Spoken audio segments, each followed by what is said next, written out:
Hello, this is Melissa, the insurance exam queen, where I have helped hundreds of thousands of people pass their state licensing exam for property, casualty, life, and health with ease, flow, and confidence.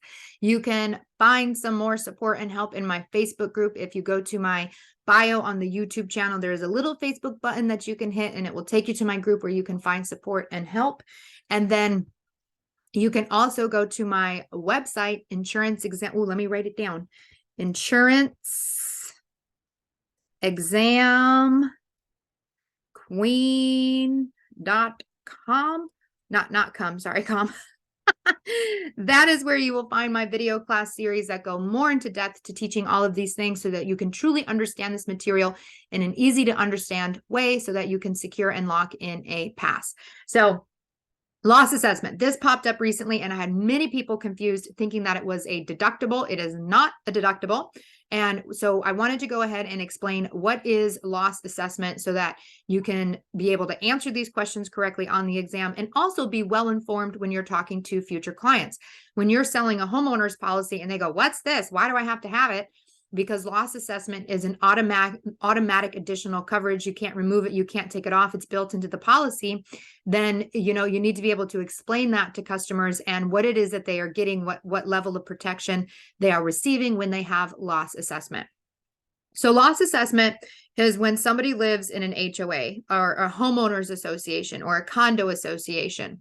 This is where the community of houses, all the people that live together, have formed like a community, and you all have rules that you have to follow. Like you may have to keep your lawn a certain way, or you have to get approval if you're going to put structures like playgrounds in your backyard. It just depends on the homeowners association. Some people love them, some people hate them. So this is what we're talking about, the homeowners association. And there's also a condo owners association, which would function in the same way. So whether it's an HOA or a COA, same type of thing. So homeowners associations generally are going to have like a community swimming pool or a community clubhouse. And this is where loss assessment is going to come into play. And again, even for the condo, if you have a condo, what that means is that there's one big building and there's individual separate units. Now, if you are a condo owner, you yourself would get an HO6. But if this whole building were to burn down, the condo association, they're going to rebuild this whole building, and you with your HO6 just build your individual unit. But when the condo association goes to rebuild this whole building, they're going to get a huge deductible that they're going to have to pay on their insurance, and they're going to come to you and loss assess you. So let's talk about loss assessment though, so we can understand what that looks like. So let's say, and loss assessment works for both property and casualty. So that's why we have both a clubhouse and a community pool. So this is going to give us a property example. And then the swimming pool is going to give us a casualty example, because loss assessment will work for both. So let's say that the clubhouse one day burns down. Oh, that's supposed to be orange. Orange. Let's say one day the clubhouse burns down in a big old fire. Now, again, the HOA is going to have a really big deductible that they're going to have to pay.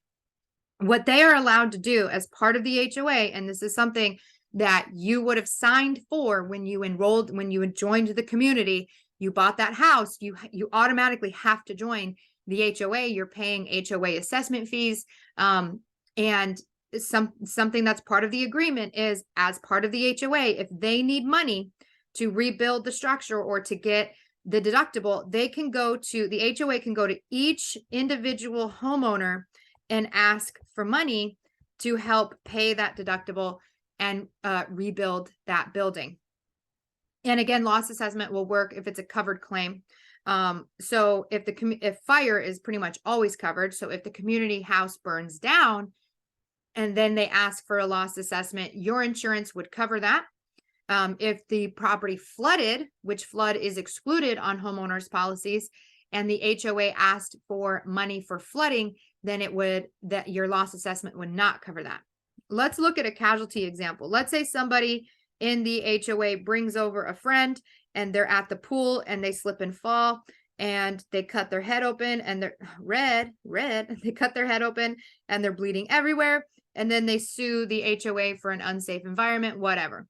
Again, the HOA may have to pay, may be sued. They may have to pay a deductible, whatever. Again, they can go to each individual homeowner and say, give us money, give us money, give us money. And as part of a member in the community, you would need to pay that. So what is loss assessment on your insurance? Loss assessment is when your insurance says, okay, your HOA or your COA has asked you for money to pay for a covered peril like casualty, someone slipping at the pool, or like a fire. We will help cover the first $1,000 of that.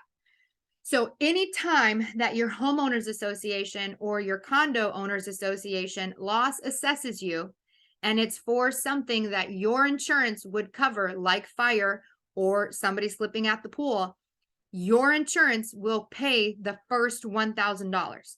Now, you may be loss assessed for $1,500. Your insurance will pay $1,000. You might be loss assessed for $1,200. Your insurance will pay $1,000. You might be loss assessed for $2,000. Your insurance will pay $1,000. That is what they test you on all day long about loss assessment. $1,000, $1,000, $1,000, $1,000. Loss assessment is covered up to $1,000. Now, if they loss assess you $500, you'll get $500. You just won't ever get more than $1,000. Okay. And then the other thing, again, is it works for both property and casualty. So if these were to happen like on the same day, these would be two separate claims. One would be for property, one would be for casualty. You would get $1,000 for the casualty if they loss assessed you. You would get $1,000 for the property if they loss assessed you. They are two separate things, and you can get $1,000 each time they loss assess you. So if you're loss assessed in January, $1,000. You're loss assessed in February, $1,000. You're loss assessed in March, $1,000. Like every time that you have a loss assessment and it's something that your homeowners would cover, then your homeowners would pay the loss assessment, again, up to $1,000. If you're looking for longer, more in-depth videos where we go into more detail, where you're able to ask me questions, ask me questions are going to be my live classes.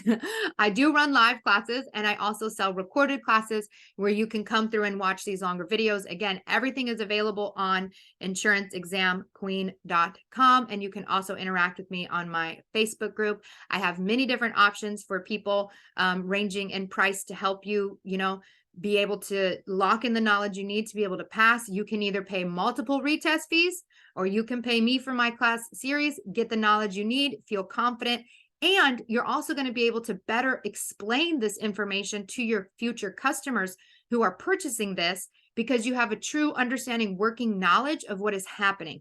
And that is what my class series will provide. So not only will you walk away with the ease and confidence to be able to pass your exam, you're also going to be much better at talking with customers and explaining these coverages because you truly understand how they work. So I'm sending you all the loves, all the vibes to pass the exam. You guys have a fabulous day.